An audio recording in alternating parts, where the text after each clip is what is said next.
Good evening, and welcome to Gameline. I'm your host, Chet. On tap for tonight is The Last of Us Part 2, developed by Naughty Dog and published by Sony. Before we even get to the review, it's impossible not to talk about the buzz around this game. It is, in a word, controversial. Naughty Dog has spent the past few months in the headlines, and often not in a good way. The development process for The Last of Us Part 2 was marred by negative stories about the poor workplace culture at Naughty Dog. Fans and casual gamers alike were treated to an endless chant of "Get woke, go broke" in the YouTube comments sections. In the interest of avoiding spoilers, I won't delve too deeply into the topics that caused the bulk of the teeth gnashing and angst. However, it's impossible to discuss the game without addressing some of the narrative choices that motivated the complaints. Notably, critical response to the game has been extremely positive, with scores tending toward 10 out of 10 from many of the major outlets. Fan response, meanwhile, appears negative. At the time of recording, Metacritic showed a woeful 3.8 out of 10 average user rating with over 45,000 reviews aggregated. The complaints include many from players who are displeased with the narrative direction chosen by the developers. Whether or not any of these complaints are valid is ultimately up to each individual player. Intrinsic in the nature of art is the potential for disappointment in choices made by the artist.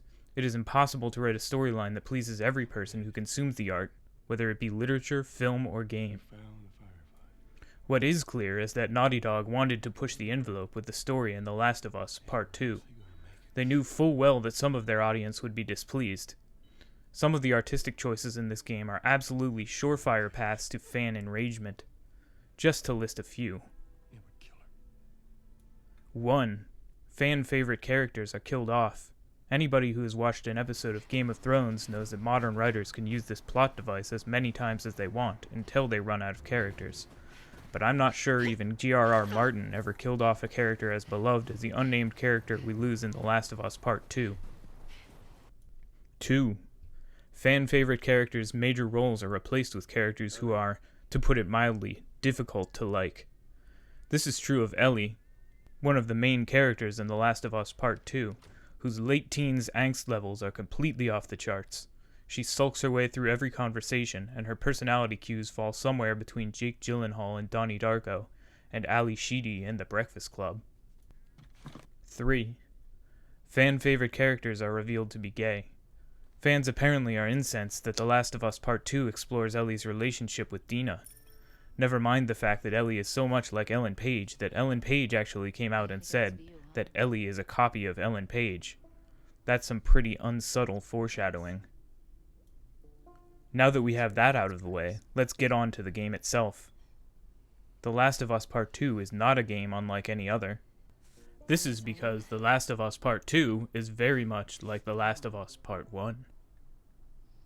Which is to say, it's very good. The basic control scheme and level design will feel familiar to fans of the first game. Just as with the first game, The Last of Us Part 2 consists of near-seamless transitions between narrative cutscenes and gameplay. The transitions are so seamless, in fact, that I found myself standing still for a few seconds while I slowly came to the realization that the game had given me control of the character. As with The Last of Us Part 1, this new installment pushes the boundaries of the technology, showcasing vibrant, highly detailed landscapes and conversations between characters with near-human facial expressions. Subtlety and stealth are the name of the game here. Generally, if you're faced with more than a couple enemies at a time, your best options are to chuck a Molotov or to run. Discretion is the better part of valor. The game subtly guides the player through mostly linear environments, with visual cues built into these settings to help the player stay on track. Although at times it feels as though the player's ingenuity is being rewarded, in reality there's usually only one way to advance past a given obstacle. The biggest instance of player choice and character customization comes in the form of skill trees and weapon customization. Exploration of ruined near-future cityscapes is rewarding on its own. The Last of Us 2 spares no expense in filling its settings with lived-in, believable details. In many cases, abandoned houses will contain evidence of inhabitants having been forced to make a quick escape. You'll find unmade beds and coffee cups still on countertops. The ruins of Seattle are particularly awe-inspiring. The game masterfully presents a nearly deserted, overgrown section of the West Coast city, evocative both of the apocalypse and of rebirth, with clear streams, flowing fields of green grass, and even deer running through the empty streets.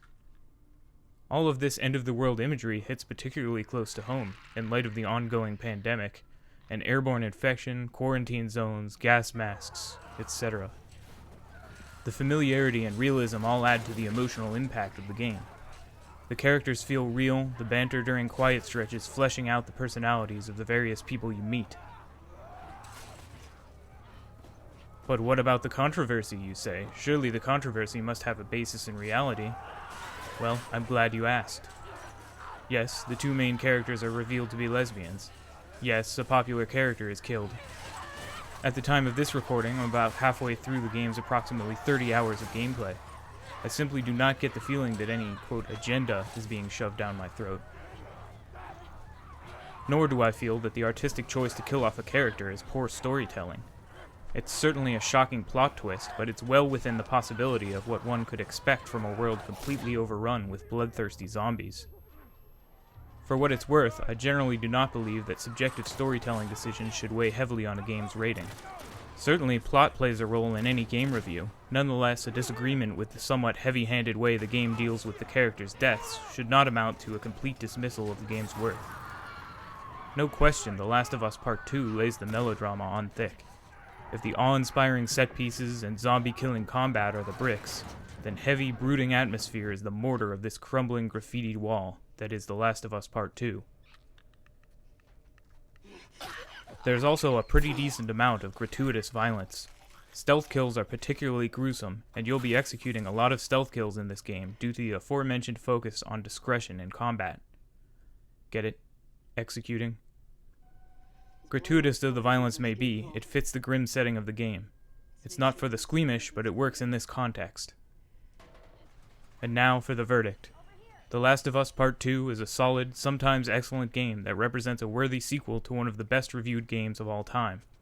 While the story can be clumsy and uneven, the narrative nonetheless provides plenty to keep the player interested.